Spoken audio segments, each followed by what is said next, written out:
kita tokoh-tokoh orang Papua sendiri, bukan lagi orang teman-teman kita yang pendatang, yang gagal selama negara memberikan kita dana besar untuk menjalankan otonomi khusus untuk mensejahterakan orang Papua.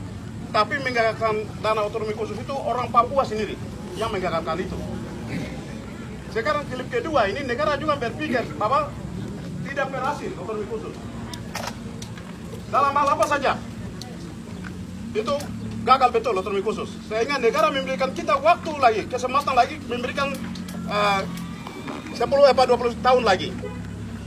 Namanya otonomi khusus itu bukan otonomi khusus, tapi jembatan referendum menuju ke Papua merdeka. Kalau negara lihat orang Papua sejahtera, maka negara bisa memberikan kemerdekaan Papua. Tujuan daripada otonomi khusus itu yang saya sampaikan pada saat saya terima otonomi khusus. Itu pada saat DPRD datang, saya sampaikan itu.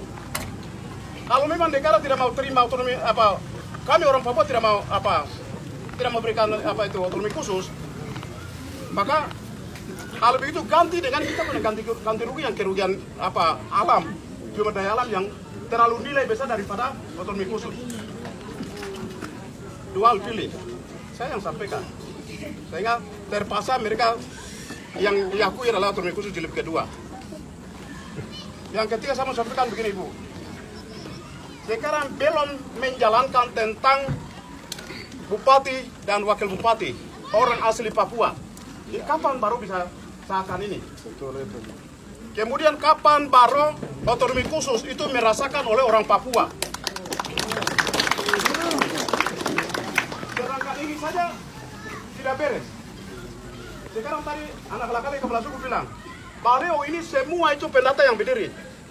Sedangkan Baleo anak-anak Papua saya lihat tuh bukan tokoh yang muncul, tapi tidak tahu anak-anak dari mana muncul baru mereka hanya tebel-tebel ini. Apakah mereka akan menang atau tidak?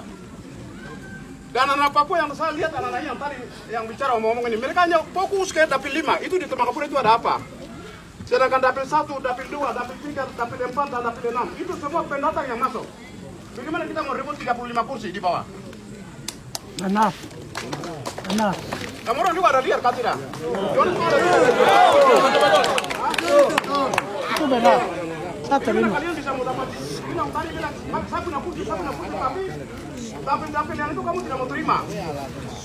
Itu mereka yang kuasai sekarang dapil 1, 2, 3, 4, 6. Kan kalian ini semua fokus ke dapil 5 sana. Hanya 7 kursi yang kamu mau rebut. 7 kursi. Tidak bisa. Kita harus orang Papua berpikir baik. Kenapa? Pimpinan partai politik itu semua pendatang. Tidak ada ketua partai orang Ambung dan Kamoro. Bagaimana mereka mau bilang ini siapa nih orang ini yang masuk, orang ini yang masuk. Pimpinan partai saya semua pendatang. Mereka menang dengan suara partai, bukan suara asli pilihan.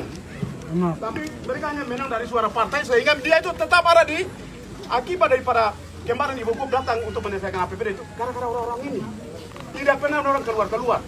Tetap itu terus mereka tiap tahun ganti mereka terus. Karena mereka ketua partai tetap ada di dalam itu terus. Itu satu hal yang kita alami di Papua. Ketua partai-partai semua orang pendatang. Tidak ada orang Papua. Sehingga kita mudah untuk masuk di apa itu DPR 35 kursi tidak gampang. Nanti ini yang akan terjadi banyak kursi pendatang yang akan memiliki di kursi Kabupaten Mimika. Nanti dia tahu dari 35 kursi itu mungkin orang Papua 1-2 kursi yang akan memiliki besok ini.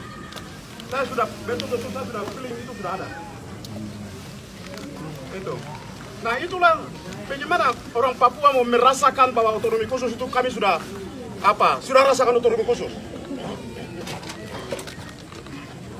Satu hal yang terjadi, kita sudah jalan bangunan yang luar biasa, segala macam infrastruktur yang luar biasa, segala macam, tapi menurut aturan hukum itu mereka anggap kita salah semua.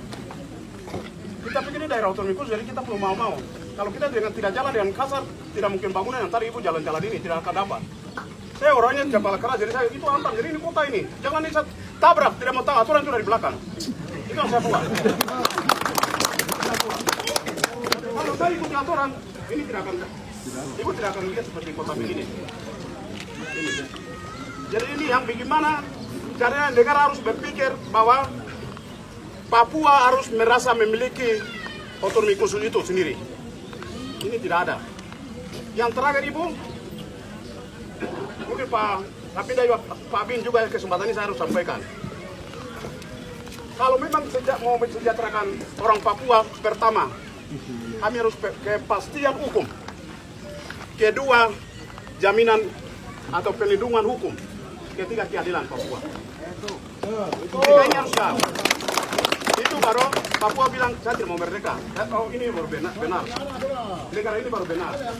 Tapi kalau tidak ada ini, tidak ada kepastian hukum, tidak ada perlindungan hukum, tidak ada keadilan, maka Papua tetap akan merontak terus. Biar saya mau bangun segala macam, bangunan segala cungkil balik, tetap Papua mau merdeka terus. Apalagi yang tadi besok kalau kursi yang di bawah itu sudah penuh dengan mereka, muncul lagi ke bawah. Saya terus terang, yang Papua mau merdeka itu pertama mulai itu keluar dari ini orang umum yang punya utang yang keluar. Sekarang yang kabupaten-kabupaten itu dari belakang. Kita Kodam 3 di sini yang pertama minta merdeka, bukan daerah lain. Tapi kita sekarang tenang, kita nikmati bangunan. Anak-anak saya bawa turun semua. Tidak boleh berkerabat di luar. Itu. Jadi selama saya jadi bupati dan semua yang minta merdeka dari Kodam 3 itu, kita tidak ada yang berteriak lagi. Yang sekarang berteriak hanya Dukama. Bukan kami yang di sini. Itu yang terjadi. Jadi kalau besok tidak adil kepada orang Papua, itu akan bikin. Jadi sekarang kami tunggu pemilihan presiden ini, pemilihan DPR, kalau akan bikin salah-salah lagi.